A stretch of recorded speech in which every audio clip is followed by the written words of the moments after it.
Bonjour, bonjour, bon après-midi, bonsoir. Ça dépend à l'heure que vous regardez cette vidéo. Merci déjà pour ceux qui sont déjà abonnés. Merci pour ceux qui me laissent toujours un pouce bleu. C'est mon énergie, c'est ça qui m'encourage et ça qui me reste, me fait tenir debout. Donc, sans plus perdre le temps, aujourd'hui, nous allons continuer avec l'introduction de Django, le framework de Python. Donc, je parle encore de Python. Pourquoi Python? Vraiment, j'ai déjà un playlist qui parle juste de Python, une introduction à Python pour les débutants. Et aujourd'hui, je vais y entamer avec un framework Python qui s'appelle Django. Mais pourquoi certaines personnes vont se demander, mais pourquoi Python? Pourquoi est-ce que je suis les vidéos de ce gars? Pourquoi est-ce que je dois prendre le langage Python? Maintenant, vous devrez comprendre que le langage Python est notamment utilisé pour faire des applications web. C'est la raison pour laquelle aujourd'hui, nous allons faire Django, puisque Django va nous aider à construire des applications web. Maintenant, aussi avec Python, vous pouvez aussi apprendre pour vous exercer dans le machine learning, du big data, du data science et de la robotique. Donc, ça va vous aider à exploiter ce fil ou ce domaine de métier.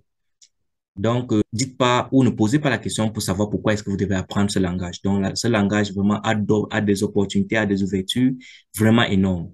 Et aussi, de l'autre côté, le langage est aussi populaire auprès des startups. Pourquoi? Parce que c'est vraiment simple pour sa simplicité et pour sa flexibilité. Et c'est simple d'apprendre ce langage. Vous-même, vous voyez, si vous programmez en d'autres langages, vous faites la comparaison, vous allez voir que Python est vraiment un langage simple. Maintenant, pour ne pas perdre le temps à parler de Python, devons commencer avec l'objectif de ce tutoriel. Vous comprenez, aujourd'hui, nous allons travailler avec Django. Donc, l'objectif de ce tutoriel, c'est de que nous puissions faire un peu le tour sur les fonctionnalités que offre Django. Donc, nous allons forcément exploiter un peu certaines fonctionnalités de Django. Mais avant d'entrer sur cela, nous devons apprendre à installer Django et à configurer, à faire certaines configurations lors de l'installation de Django. Mais avant encore d'aller juste à cela, pardonnez-moi pour la littérature, hein, puisque moi, je juge ça vraiment nécessaire de comprendre au moins le concept avant d'aller dans la pratique. Avant de commencer, il faut savoir que Django est un framework Python. Et je suis vraiment déjà à dire que avant d'apprendre un framework, il faut d'abord connaître le langage dans lequel il est écrit. Donc, c'est pour ça que j'ai commencé avec avec une introduction en Python. C'est dans un playlist pour ceux qui veulent vraiment apprendre pour les débutants. Avant de vous exercer, avant de vous aventurer dans le framework Django, vraiment, il faut avoir des bases en Python. Sinon, vous allez fuir. Il faut donc avoir une bonne connaissance du Python parce que nous allons, nous allons pas écrire les codes Django, mais plutôt les codes Python. Et pour faire du Django, il faut avoir une bonne connaissance des classes en Python, des listes, des dictionnaires et etc. Pour ceux qui suivent mes vidéos sur Python, vous allez voir que ceci est déjà parlé des dictionnaires, des listes, mais les classes, bientôt, je vais faire les tutoriels sur cela. Donc, nous allons commencer par installer le framework Django. Mais avant d'installer Django, j'estime que vous avez tous installé le langage Python. Donc, vous allez installer le setup Python et j'estime aussi que cette setup doit être de version 3, au moins sur la version 3. Donc, la version 2 n'est pas acceptée. Si vous avez la version 2, vous ne pouvez pas suivre ce tutoriel. Donc, vous devez avoir au moins la version 3 pour pouvoir suivre ce tutoriel. Maintenant, si vous avez déjà installé Python, deuxième chose, avant d'installer Django, nous allons d'abord créer l'environnement virtuel pour notre projet. Donc, pour créer un projet en Django, de Django, il faut toujours et toujours, n'oubliez pas, créer un environnement virtuel. Il faut toujours créer un environnement virtuel pour vos projets Python. Donc, c'est très important. Il ne faut pas oublier ce point-là. Cela va vous permettre d'encapsuler toutes les dépendances de votre application pour éviter les conflits avec d'autres projets. Il s'agit d'autres projets qui se trouvent dans votre ordinateur. Donc, je vais vous expliquer cela sur le terminal. Donc, nous allons quitter et créer d'abord notre premier, qu'est-ce que veut dire le dossier qui va contenir quoi? Notre projet. Donc, je vais créer un dossier qui va contenir notre projet en faisant un clic droit sur mon bureau. Peu importe d'où vous êtes dans votre machine. vous devez donner le nom Community Project. Donc, j'estime que Project, Community Project, c'est le nom du dossier qui va contenir notre projet. Quand vous créez ce dossier, double-cliquez et entrez dans ce dossier. Ici, d'où se trouve la directive de votre dossier, faites un clic, juste un clic, et tapez ce commande CMD pour ouvrir votre terminal. Quand votre terminal est ouvert, vous êtes dans la directive de Community Project, donc le dossier que vous venez de créer. Donc, c'est pour ça que j'ai préféré que vous tapez cela ici pour entrer directement dans le dossier que vous avez créé. Dans ce dossier, maintenant, nous allons créer quoi? Vous pouvez vérifier la version de Python, hein, pour voir si vous avez la version, la version au moins de 3 points quelque chose, comme je vous ai dit. Donc ici, j'ai 3.10, donc je suis éligible pour suivre cette vidéo ou pour continuer cette vidéo. Maintenant, la deuxième chose, c'est quoi? Il faut installer l'environnement, il faut créer l'environnement virtuel parce que l'environnement virtuel vient déjà préinstallé avec Python. Donc, il faut la créer maintenant. C'est important et c'est primordial de créer avant de installer Django. Donc, c'est très important. Bon, avant de créer, je vais vérifier la version de Django. Vous allez comprendre cela. Nous allons vérifier la version de Django. On va faire Django admin, Django/admin, version. Maintenant, avec cette ligne de commande, je vais connaître qu'est-ce que j'ai fait comme erreur. Bon, je n'ai pas bien épelé version. Bon, avec cette ligne de commande, nous allons connaître la version installée, la version de Django installée dans notre machine. Maintenant, c'est la version 4.1. Et n'oubliez pas, je vais encore réinstaller Django pour mon projet. Pour installer Django pour mon projet, je dois d'abord créer l'environnement virtuel. Donc, pour créer l'environnement virtuel, je vais utiliser cette ligne de commande Python/m vem. Le vem s'y vient avec le Python 3. C'est pour ça que je vous demande d'avoir d'abord la version 3 de Python pour pouvoir utiliser ceci pour créer votre environnement virtuel. Vem, et vous donnez le nom de l'environnement virtuel. Donc, il peut donner env, qui veut dire environnement virtuel. Donc, vous donnez le nom que vous voulez. À partir d'ici, c'est le nom de l'environnement virtuel. Donc, quand je tape Entrée, ça va créer l'environnement virtuel. Je vais juste mettre pause pour que ça puisse créer rapidement et qu'on puisse continuer avec notre vidéo. L'environnement virtuel a été installé avec succès. Si vous regardez dans le dossier Community Project, le dossier dont vous avez créé, vous allez voir le dossier env, qui est l'environnement virtuel.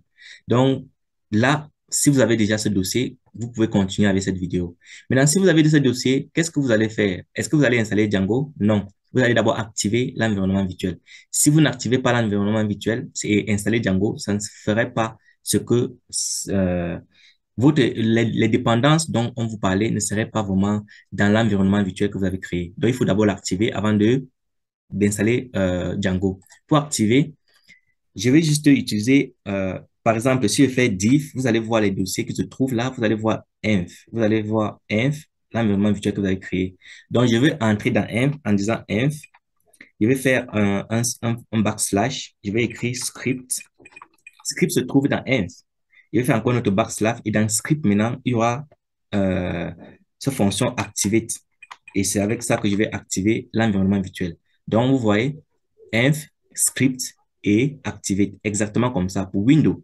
Maintenant, pour ceux qui utilisent le Linux, vous n'avez pas utilisé cette même commande.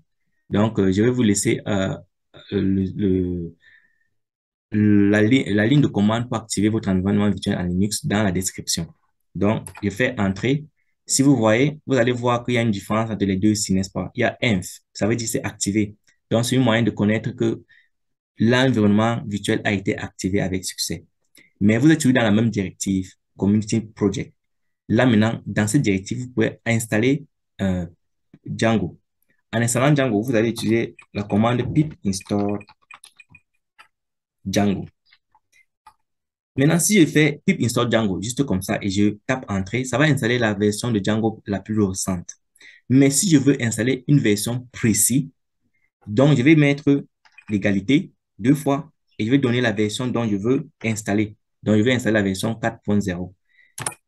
Oh, il y aura une erreur parce que ce trait-là ne devait pas être là, désolé. Je reprends, je retire ce trait, il ne doit pas avoir ce trait. Je tape Entrée. Donc, je vais mettre pause pour que pour que ça puisse vite s'installer et on continue avec notre vidéo. Là, notre Django a été installé avec succès. Donc, nous pouvons vérifier justement la version. Euh, je ne sais pas pourquoi c'est lent. OK, nous pouvons vérifier la version juste en tapant cette ligne de commande à Django admin version. Maintenant, avec cela, vous voyez, c'est 4.0, n'est-ce pas? Donc, le 4.0 le 4.0 qu'on on a précisé que ça puisse s'installer. Mais dans ma machine, j'ai plutôt 4.1, la version 4.1. Mais dans l'environnement virtuel, pour le projet qu'on va travailler dessus, c'est 4.0. Donc, retenez toujours qu'il faut créer l'environnement virtuel et l'activer avant de installer Django. Maintenant qu'on a installé Django, on peut donc créer notre premier projet Django. Pour créer notre premier projet, on va dire Django slash admin start, je pense start project. Maintenant, vous donnez le nom du projet, je vais dire c'est community app. Non, community, je vais laisser juste community. Donc, le nom de notre projet, c'est community. Je tape entrée. Maintenant, si vous regardez dans votre dossier Community Project, dans le dossier Community Project, vous allez voir qu'il y a un autre dossier qui s'appelle Community. Community, c'est le projet, le projet de Django que je viens de créer avec cette ligne de code Django slash admin start project community. Maintenant, avec ce projet, si vous regardez, si je peux faire une entrée dans le projet en tapant CD. CD veut dire Change Directory, donc changer de directive. Je tape Community, j'entre dans Community, je fais un div, vous allez voir ce qui se trouve dans Community. Donc, il y a Community dans Community, donc il y a deux dossiers de Community, celle qui porte le projet et celle qui porte et celle qui s'appelle le package, parce que l'autre aussi c'est un package et l'autre aussi c'est le dossier Managed Py. Maintenant, on va entrer dans le package Community, on fait encore CD Community. Donc, on fait CD Community, on entre là-dedans, on voit ce qui se trouve à l'intérieur. Vous allez voir que à l'intérieur, vous avez ASGPy, SettingPy, URLPy, WSGPy et InetPy. C'est le InetPy ici là, le underscore init underscore py ici là qui fait que le deuxième community est un package. Donc pour savoir si un dossier est un package en Python, il faut avoir ce dossier doit contenir ce fichier py, InetPy. Donc retenez-la bien. Donc, le deuxième dossier, c'est un package. Le premier dossier, c'est le dossier qui porte le projet. Donc, il y a tout ceci, j'ai décrit, je vous ai donné, j'ai fait une description de tout cela ici. Je vous présente cela. Bon, ici, description du projet. Le premier dossier community, que vous savez tous, c'est le dossier qui contient le projet. Tu peux le renommer sans problème. Donc, vous pouvez le renommer si vous voulez. Le deuxième projet en dessous, qui est le projet, le community qui se trouve dans community, c'est un package Python qui représente notre projet. Le deuxième maintenant, qui est le ASGI, qui veut dire Asynchronous Server Gateway Interface. Qu'est-ce que ça sert? Ça nous sert à faire quoi? Elle est le point d'entrée pour les serveurs ASGI, comme le Uniconf. Donc, vous partez dans cette adresse uniconf.com.org, vous allez avoir plus d'informations. Maintenant, le deuxième, c'est le inet.py. Définir le dossier community app. Définir le dossier community, pardon. Définir le dossier community comme un package. Donc, je vais expliquer cela. Maintenant, le setting.py est un fichier de configuration de notre projet Django. Donc, nous allons faire toutes les configurations dans le setting.py. Maintenant, dans le url.py est le fichier dans lequel nous définirons toutes les routes de notre application. Vous allez comprendre cela plus tard. Maintenant, le WSGI, qui est le WSGI, qui est le Web Server Gateway, est le point d'entrée pour les serveurs WSGI. Maintenant, avec le dernier, si vous voyez, il n'y a pas community, il y a seulement manage.py. Donc, dans le dossier community, il y a manage.py. Donc, j'espère que vous allez constater cela. Donc, ici, Si, quand vous entrez dans Community, il y a Manage.py, n'est-ce pas? Il y a Community, il y a Manage.py. Maintenant, le Manage.py ici, ça vous fait, ça va être utilisé sur les lignes de commande pour nous permettre d'interagir avec notre projet Django. C'est avec ça, désormais, qu'on va installer les applications et d'autres choses encore.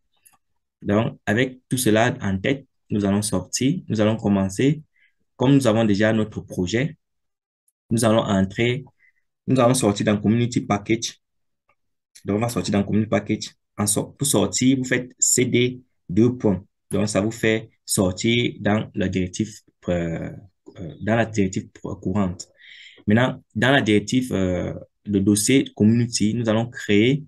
N'oubliez pas que si vous doutez, si vous ne connaissez pas ce qui qui se trouve dans le dossier, vous faites dir, DRI. Ça va vous montrer ce qui se trouve. Donc, d'où se trouve le manage.py, je vais créer dans ce même dossier, je vais créer mon application. Donc, l'application de Django. Mais avant d'aller sur l'application, essayons de voir vraiment à quoi, si c'est que le projet s'y fonctionne exactement comme on le pense. Donc, je vais utiliser la ligne de commande euh, Python manage.py run server. Donc, j'exécute cela pour voir, ça va me donner une adresse. On va visiter cette adresse pour voir vraiment à quoi ressemble, est-ce que le projet marche à merveille, comme nous le souhaitons. Bon, ici, je fais un clic, je mets l'adresse, je colle l'adresse sur le URL. Quand vous avez ceci devant vous, ça veut dire que le projet marche à merveille. Donc, vous avez la version de Django que vous avez installée, qui est 4.0. Et vous avez un peu cette décoration-là. Vous avez le Django Documentation pour ceux qui veulent lire la documentation de Django. Vous avez les tutoriels. Vous pouvez avoir des projets, même si vous voulez suivre. Vous avez Django Community. Vous pouvez joindre la communauté Django pour pouvoir poser les questions si vous avez des problèmes, en fait. Donc, vous voyez que c'est bien organisé. Mais ce n'est pas ce que je veux que vous voyez en face de vous. Ce que je veux, c'est que vous avez peut-être un message comme Hello World sur cette interface-là. Comment est-ce qu'on va faire cela? Donc, on peut rentrer pour arrêter le serveur, parce que le serveur a, par exemple, en train de courir. Pour arrêter le serveur, on fait CTRL-C. Ici, on a dit to quit the server, use control break. Donc, vous faites CTRL-C. Vous faites CTRL-C plusieurs fois. Si ça ne s'arrête pas, ça va s'arrêter. Donc, je vais nettoyer mon terminal. Maintenant, étant ici, je fais un diff pour voir vraiment si je suis d'où se trouve manage.py. Donc, si je suis d'où se trouve manage.py, donc je vais créer maintenant mon application. Donc, je fais Python manage.py, pas manage.py, startup. Startup veut dire euh, créer une application. Bon, je vais donner le nom de l'application Community App. Je vais faire Community App. Je tape entrée et ça crée directement l'application. Donc, vous voyez ici, Community App a été créé. Donc, d'où se trouve Manage.py, vous avez Community App, vous avez Community, qui est le projet en personne, en fait. Donc, ici, on a décrit tout ce qui se trouve à l'intérieur. Et ici, vous avez le init.py. Donc, quand vous voyez init.py, ça veut dire quoi? L'application, si c'est un package. Maintenant, ici, vous avez admin. Ça c'est pour l'administration, pour l'administrateur, pardon. Ici, c'est app. Ici, d'où l'application s'est enregistrée. Si vous ouvrez, vous allez voir cela sur PyCharm, sur un éditeur. Maintenant, ici, vous voyez modèle, d'où vous allez créer votre base de données. Vous allez créer les classes modèles qui va servir comme les classes pour créer votre base de données. Parce qu'avec PyCharm, vous allez déclarer vos classes et les classes seront comme les tables et vous allez donner les attributs. Les attributs seront comme des fields. Donc, cela va générer directement votre base de données. Donc, vous voyez comment vraiment ce langage est puissant. Maintenant, sans perdre le temps, nous allons continuer avec test. C'est pour tester votre application et view. Le view.py, c'est généralement ce qu'on appelle la vue. Bon, ce que vous allez voir sur les pages web ou sur votre site web. Donc, ici, ici, nous allons écrire les fonctions qui vont définir ce que vous allez voir. Donc, c'est ça qui va nous servir à écrire des fonctions ou même des classes qui va nous aider, qui va aider à définir ce qu'on va voir. Donc, comment est-ce qu'on va le voir. Et tout de suite, j'ouvre une fois le navigateur. Donc, voici la page dont je veux changer. Je ne veux pas voir ceci. En fait, ça c'est par défaut, donné par Django, ou fait par Django. Donc, nous voulons voir peut-être juste le message que tout le monde connaît, Hello World. Tous les programmeurs passent par là. Donc, nous voulons changer cette page et mettre juste une simple message Hello World. Et la fonction pour changer cela serait fait dans la view. Donc, on va écrire une fonction qui va définir la vue de cette page. Donc, pour s'y faire, on va aller directement dans PyCharm, notre éditeur. Bon, si vous utilisez n'importe quel éditeur, sentez-vous confortable à utiliser l'éditeur que vous désirez. Donc, moi, j'utilise PyCharm. Maintenant, dans cet éditeur, il y a plusieurs choses que je voulais vous montrer. Vous connaissez, là, nous travaillons sur le terminal. Et il y a un terminal déjà dans l'éditeur PyCharm. Donc, ici, nous avons notre terminal local. Ça, c'est un terminal local nous pouvons faire tout ce que nous avons fait sur ce terminal déjà à partir de PyCharm. Donc, on pouvait créer un projet à partir d'ici. On pouvait créer l'environnement virtuel ici, l'activer ici. On pouvait aussi créer le projet elle-même et l'application. N'oubliez pas les étapes à suivre. Nous avons créé un dossier. Après le dossier, nous avons créé un dossier comme community. Je pense que le dossier, c'était community, si je ne me trompe pas, cherchons rapidement, community project. Dans le dossier, c'est community project. On a créé un dossier nous-mêmes, ce qu'on peut faire dans l'éditeur PyCharm. Après ça, on a créé quoi? On a créé le projet elle-même. Après avoir, bien sûr, créé l'environnement virtuel et l'activer, on a créé le projet maintenant de Django. Après le projet de Django, on a fait quoi? On est allé où se trouve le manage.py. À la direction d'où il se trouve le manage.py, on a maintenant créé ce qu'on appelle un community app dans l'application.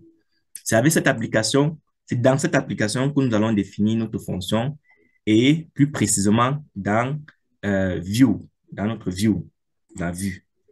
Donc, on va ouvrir l'application. Voici l'application Community App.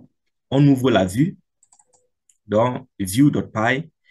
Ici, vous allez voir que Django nous a aidé en important ce qu'on appelle le HTTP Response et aussi en important ce render. Donc, ça, c'est déjà par défaut.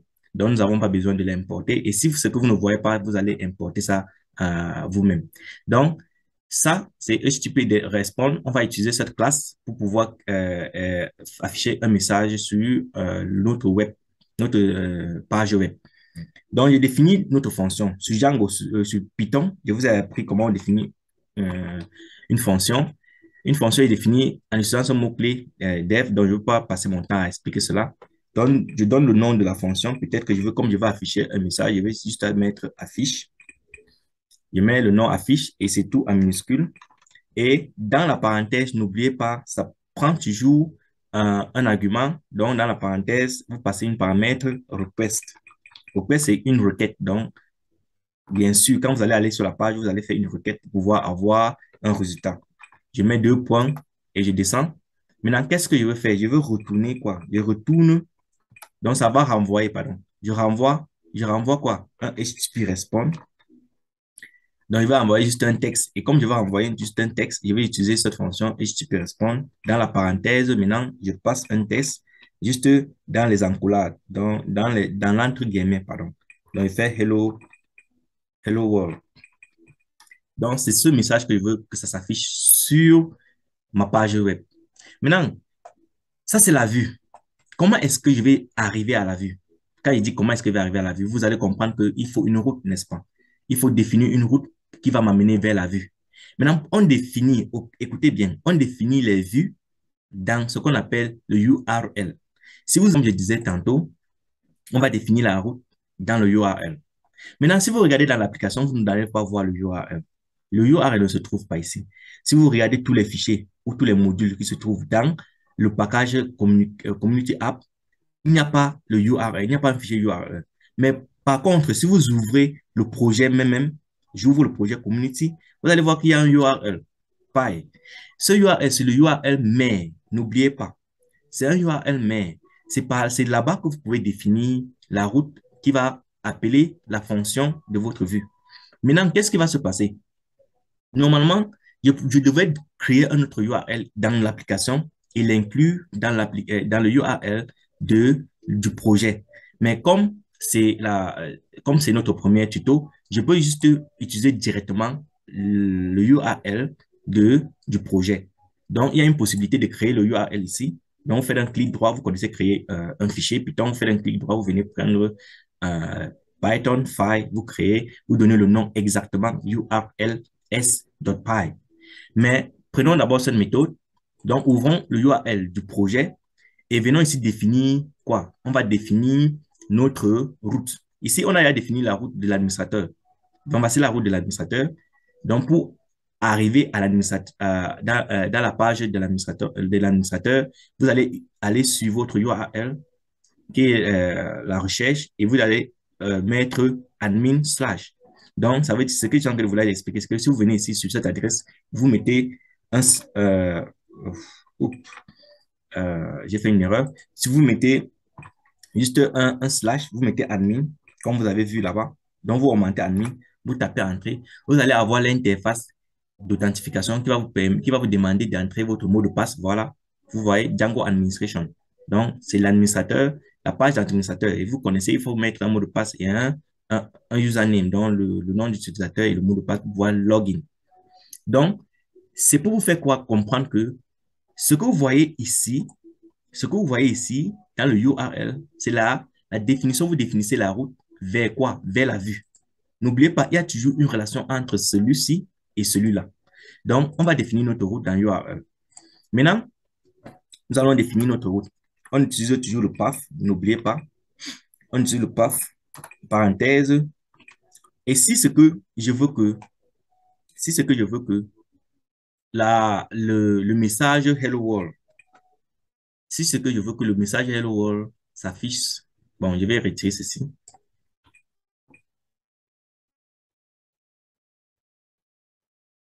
Si c'est que je veux que le message Hello World s'affiche sur la page, mais si on veut afficher le message sur la route mère, n'oubliez pas, après l'adresse, s'il n'y a rien qui suit, ça serait la route mère.